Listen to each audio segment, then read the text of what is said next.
But we know that globalization is not an unmitigated good.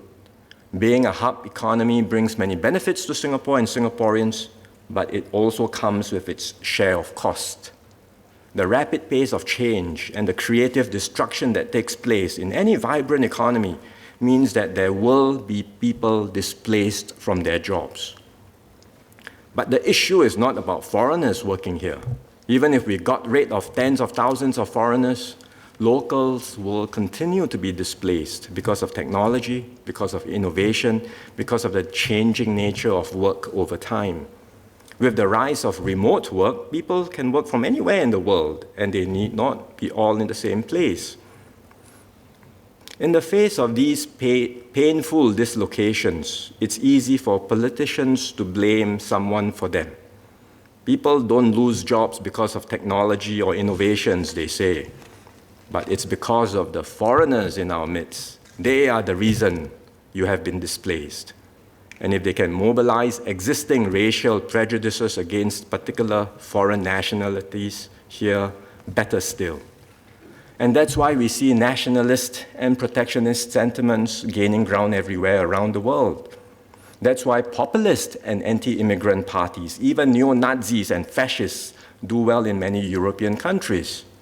Far easier to point fingers, make one nationality or another the scapegoat, and blame them all for our troubles, rather than work on reskilling our workers.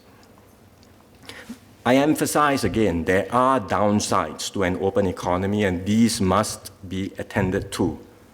But if we want an economy where nobody will ever be displaced, then we will stagnate and atrophy. So the right approach is not to impede progress by holding on to every job even as they become obsolete, but to work hard to protect every worker and help those who are displaced. In this way, we grow the economic pie for everyone and ensure that the cost of globalization and openness does not fall unfairly on the displaced workers.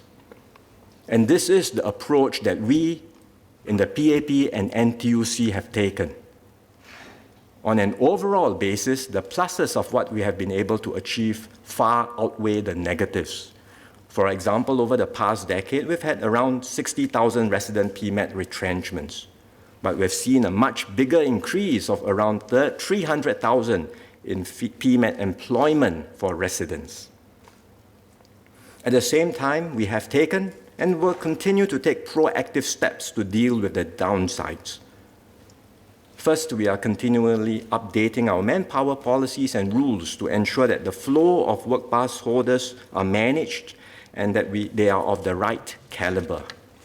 Hence, we review and update the criteria for work pass holders over time, and I will elaborate on this later in my speech. Second, we uphold fair employment practices and take a strong stance against discrimination at the workplace. We know that some Singaporeans have experienced this. Their foreign colleagues may not be up to scratch. They may have been unfairly passed over for a promotion. They may have been victims of discriminatory hiring practices. Prime Minister spoke frankly about these issues at the National Day rally. We recognize the pain and the frustration of those who feel unfairly treated by a foreign boss or a foreign colleague.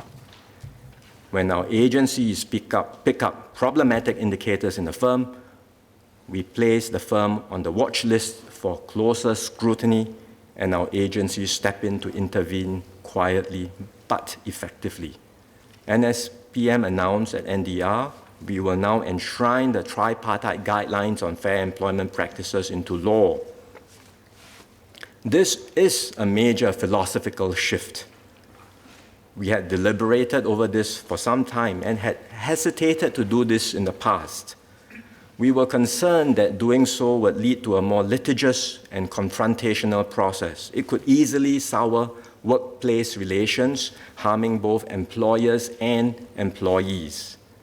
But after hearing from the labor movement and NTUC MPs and consulting our tripartite partners, we decided we could manage these concerns and that it was time to change. to send a clear signal that we have zero tolerance of discrimination at the workplace, and to give our agencies more regulatory levers to take action against errant employers.